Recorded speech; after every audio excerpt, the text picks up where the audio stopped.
Những thứ hành khách tưởng là nguy hiểm nhưng phi công thấy bình thường.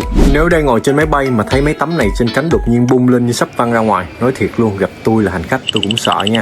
Nhưng mà để tôi trấn an mấy bạn liền, mấy tấm này gọi là spoilers. Điều thú vị là những tấm spoiler này tùy tình huống mà chúng có những chức năng khác nhau. Khi máy bay đang bay ở trên không, phi công có thể sử dụng chúng với chức năng như một speed brake hay còn gọi là phanh khí động. Lúc này, spoiler dựng lên làm tăng lực cản và giảm một phần lực nâng, giúp máy bay giảm tốc, hạ độ cao nhanh hơn mà vẫn kiểm soát được tốc độ. Khi máy bay cần nghiêng sang trái hoặc sang phải, một số spoiler cũng có thể tham gia điều khiển độ nghiêng của máy bay, phối hợp cùng với cánh luyện. Sau khi máy bay chạm đường băng và các điều kiện triển khai được thỏa mãn, round spoiler sẽ bung lên trên cánh. Mục đích quan trọng lúc này là nhanh chóng làm giảm lực nâng mà cánh vẫn còn tạo ra. Khi lực nâng giảm, trọng lượng máy bay được dồn nhiều hơn xuống bánh xe, giúp hệ thống phanh hoạt động hiệu quả hơn. Bản thân những tấm spoiler dựng lên cũng tạo thêm lực cản, góp phần giúp máy bay giảm tốc sau khi hạ cánh. Vậy nên lần tới, nếu vừa hạ cánh mà bạn nhìn ra cửa sổ, thấy mấy cái tấm trên cánh dựng đứng hết cả lên thì không phải cánh máy bay bị hỏng đâu nha. Chào mọi người nha. Bye.